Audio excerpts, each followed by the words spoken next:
Hello friends, welcome to my YouTube channel. আজকে আমি চলে এসেছি আবারও নতুন একটি ভিডিওর আপডেট নিয়ে। সরষে ক্ষেতের আপডেট দেখুন, প্রত্যেকটা সরষে গাছে প্রায় ফুল চলে এসেছে। 1 বিঘার বেশি জমিতে সরষে গাছ লাগানো হয়েছে। এগুলো হলো হাইব্রিড সরিষা। গাছের উচ্চতা 4 থেকে 5 ফুট হয়।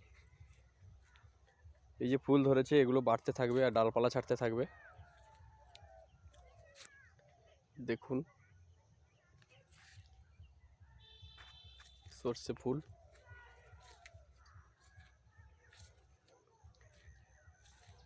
এখন অনেক সকাল, তাই মৌমাছিরা আসে না। একটু রোদ উঠলেই মৌমাছিরা আসবে ঝাঁকে ঝাঁকে এবং মধু সংগ্রহ করবে, পরাগযোগে সাহায্য করবে। যেহেতু ফুল চলে এসেছে এবং পোকা লাগেনি, তাই এখন বিষ দেওয়া হবে না, বিষ স্প্রে করা হবে না। কিছুদিন আগে ভিটামিন স্প্রে করা হয়েছে। দেখুন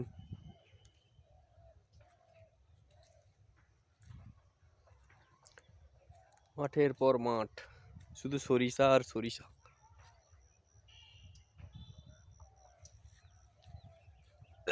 আশা রাখা যায় এবারে 150 থেকে 200 কিলো সরিষা এখান থেকে পাওয়া যাবে,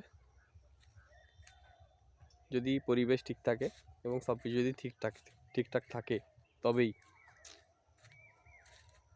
সবই উপরওয়ালার উপরে নির্ভর করে। দেখুন সরিষা,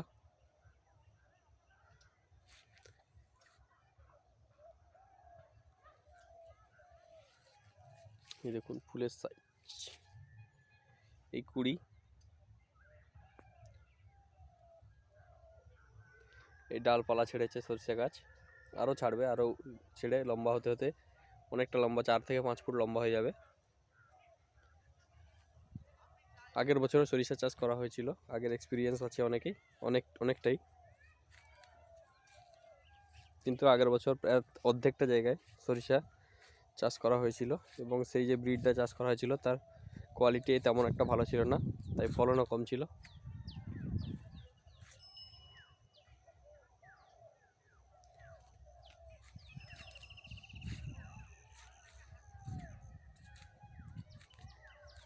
ধান চাষের পরেই এই জমিতে সরিষা, আলু, মসুরের ডাল, মুগ ডাল এগুলো চাষ করা হয়ে থাকে প্রত্যেক বছরই প্রায়। পাশে খাল রয়েছে, খাল থেকে মিষ্টি জল পাওয়া যায়, মাঝে মাঝে পুকুর থেকেও দেওয়া হয়, বা জল নোনা হয়ে গেলে পুকুরে নিয়ে তাতে কিছু মেডিসিন স্প্রে করে জলটা নোনা কিছুটা কাটানো হয়, কাটিয়ে এই খেতে দেওয়া হয়। এই ধরনের ভিডিও পেতে চাষবাস সংক্রান্ত আমার চ্যানেলটিকে সাবস্ক্রাইব করুন। ধন্যবাদ।